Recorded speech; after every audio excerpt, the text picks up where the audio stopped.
I don't share that view. I think the Republicans are unbalanced worse, but I think the Democrats are very bad too.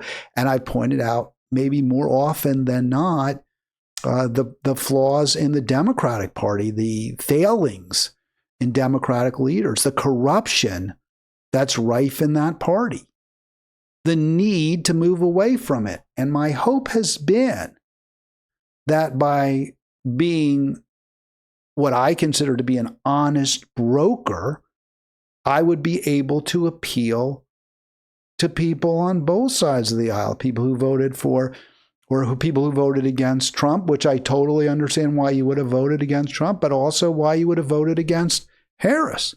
But it just hasn't worked out that way. People don't like it when their views are being challenged. And we live in a hyper-partisan times. We're broken up by often race, certainly by political party, and the impulse, the tribal impulse that we have to demonize the other is incredibly strong. So I put up these two thumbnails from my last two Halitics. And this is a bit cherry picking. I get it. It's not, necessarily representative of all. I've done shows like Faux-gressives where I put pictures of Kyle Kulinski, right? Because he's a faux-gressive, and others up, and those do well for me.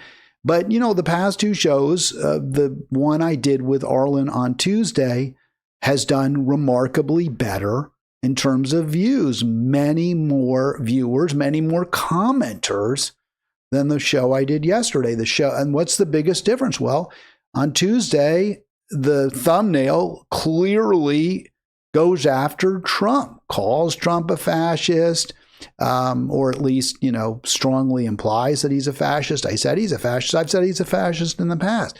I invoke Tom Hartman, a progressive darling. I don't call him a faux-gressive. I, quote him. And that got a lot of clicks. Clearly, for me, it cut through the algorithm to a degree. The next program from yesterday, where I go after the Dems, very few views.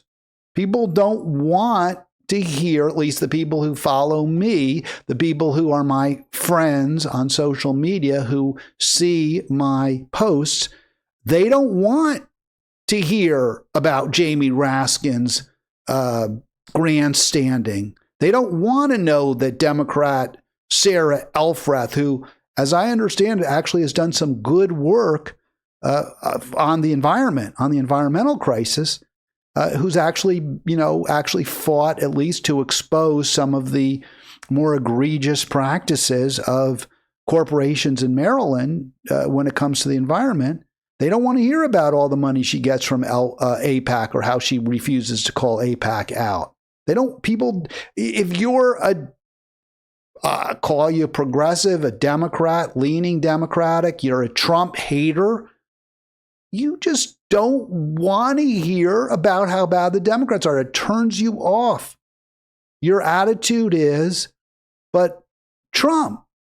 And this is exactly what I'm trying to fight. And I hear this from people all the time. And it's so dispiriting. It's so disheartening to me. No matter what the facts are, no matter how much you present to people, they just can't hear it.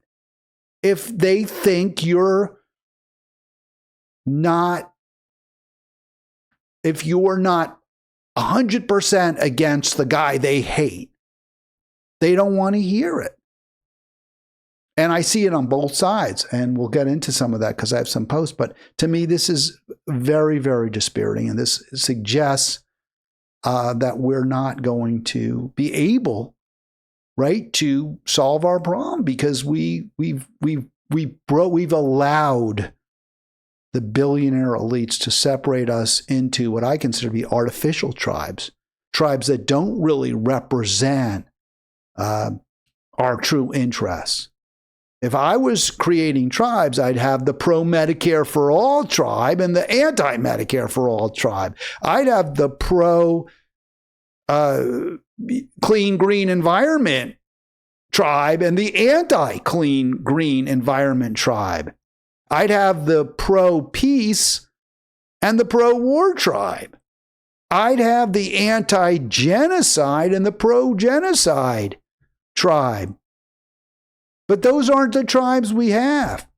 We have 2 pro-genocide tribes. We have 2 pro-war tribes. We have 2 pro-polluter tribes. And it seems impossible to reconfigure those tribes, to change them. And that's, that it is what it is. It really is. Just real quick on Raskin, because I saw my thumbnail yesterday with Elfreth. We did focus on Elfreth and her decision not to join the AIPAC-funded trip for first-term Congress members to Israel. She didn't do that, so good for her, I guess. But we also focused on, or there was an image anyway of Raskin. Really talk about Raskin, but my point about Raskin was simply, I'm not going to give him a lot of credit. Sure, he did in fact become a co-sponsor of the Block the Bombs Act. But why does it take all these calls? Why is it so necessary to lobby him? Why didn't he join Marjorie Taylor Greene in voting against funding the Iron Dome for Israel? One of the, I find it very frustrating. I've heard this quote so many times. Progressive organizers talk about this all the time. Well, Democrats aren't perfect and we have to work on them. We have to pressure them, but we can pressure them. And they always bring in this quote, well, you got me elected to do the right thing. Now make me do the right thing. I think that's an FDR quote. Maybe it's apocryphal. Maybe it was JFK. I can't remember which politician was quoted. I know Obama used to talk about that. Make me do the right thing, meaning my impulses may not always be good. I may also have a lot of pressure on me from, corporate interests, from donor class. So I need you to keep that pressure on me. And I'm like, that's absurd. We supported you because you campaigned as an ally of working people. We supported you because you said you would support, like with Biden, a $15 minimum wage. We supported you, Obama, because you said you supported at least a public option. That's just a load of crap to say, well, it's on us. It's my job to make you do the right thing. No, it's your job to do the right thing. And that's you don't get to offload your responsibility. And when you don't do the right thing, we have to vote you out. So when AOC does the absolute wrong thing, we have to do her out. We have to vote her out. And all of them. I don't know why it's so hard to do that. I mentioned, because it's the tribalism, right? Oh, well, how could you say AOC is wrong? Look, she's always going after the Republicans. She's always telling us how bad they are. Jamie Raskin mocks Marjorie Taylor Greene. She's a Republican, so he must be on my side. He's on my tribe. That's not how I see it. I totally don't get that. And we're here to try to get folks to recognize, no. Or at least my view, present my view, which is both parties are against you. The Republicans are against you. But that tribal impulse is so strong and it cuts both ways.